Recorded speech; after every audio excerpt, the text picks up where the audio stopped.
बहुत बहुत शुक्रिया आप सभी का। मैं आसिफ रशीद आपके साथ। एक वो मुल्क जो बहुत छोटा सा है, जोग्राफियाई एतबार से भी बहुत छोटा, जिसकी आबादी बहुत कम है और सैलाबी सूरत हाल ने ऐसी तबाही मचा दी है कि अब तक 12,000 से ऊपर मरने वालों की तादाद पहुंच गई है या मतजावज़ कर गई है और ये तादाद मुसलसल बढ़ती चली जा रही है। सबसे इम्पॉर्टेंट चीज़ ये है कि जो लोग बेघर हुए हैं, हम तो पहले मोरक्को की बात आपके सामने रख रहे थे, मोराकश जिसको आप कहते हैं, लेकिन अब एक और मुल्क जो सैलाबी सूरत हाल या कुदरती आफात के ज़द में आया है, नेचुरल क्लैमिटीज़ या नेचुरल डिज़ास्टर जो हज़ारों लोगों को बेघर कर गया है, तबाह कर गया है। और मैं मुल्क के लीबिया की बात कर रहा हूँ। ये वो मुल्क है जो आप यूरोप और अरब ममालिक की तरफ जब आप छोटे ममालिक को देखेंगे तो टॉप 10 में ये मुल्क आता है एरिया वाइज।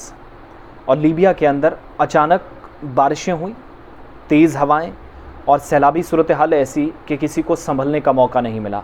और जब सैलाब आया तो तेज़ हवाओं ने समुद्र के किनारों पर आप कभी जाते हैं या इस बात का आपको एहसास होगा जब लोग जाते हैं कि बहुत तेज़ हवाएं उस एरिया के अंदर देखी जाती हैं।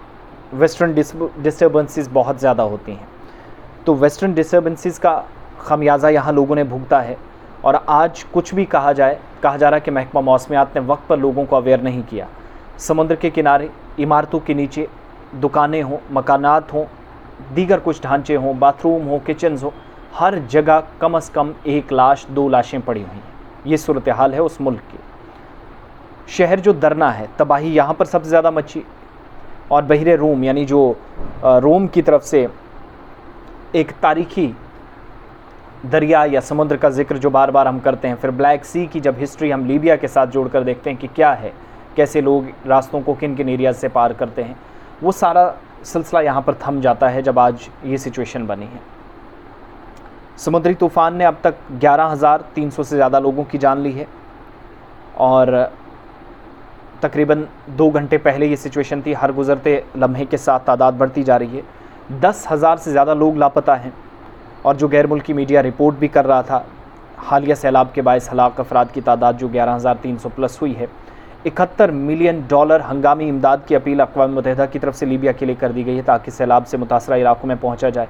आलमी जो मौसमियाती तंजीम है वो कह रही है कि लीबिया में महकमा मौसमियात फ़ेल साबित हुआ है और अगर फ़ाल होता, एक्टिव होता तो इतनी बड़ी तबाही से बचा जा सकता था। ये तो बाद की बात है। लेकिन दरना शहर में मेयर जो वहाँ के हैं उनने पहले ही ख़दशा ज़ाहिर किया है कि ये तादाद जो आप 10, 11, 12 के आसपास देख रहे हैं, ये बढ़ती आपको शायद 20,000 प्लस जाए। अमवात 20,000 तक हो सकती हैं। मेयर ने इस बात का ख़दशा ज़ाहिर किया।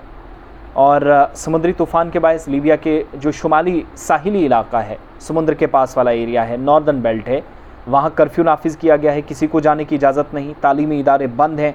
सरगर्मियाँ गैर मुय्यना मुद्दत के लिए मुअत्तल हैं। कब दोबारा से तालीमी सेशन शुरू होगा, क्लासेस कब चलेंगी, किसी को कोई अंदाज़ा नहीं।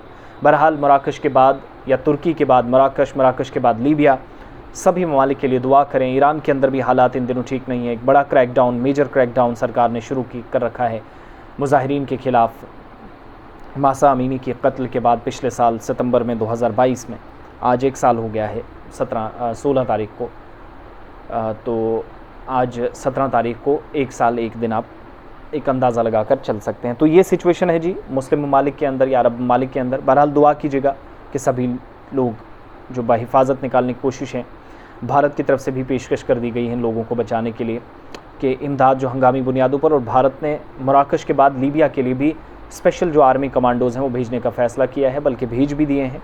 और मकसद सिर्फ ये कि जो लोग फंसे उनको बचाया जाए। और मराकश के अंदर भी 6.8 शिद्दत के तबाहकुन ज़लज़ले ने हालात जो बनाए, उसके बाद लीबिया के अंदर जो समुद्री तूफ़ान आया, हर जगह लाशें पड़ी। इतनी लाशें हैं, तस्वीरें दिखाने लायक नहीं हैं। बहरहाल दुआ के अलावा कुछ नहीं किया जा सकता। बहुत बहुत शुक्रिया।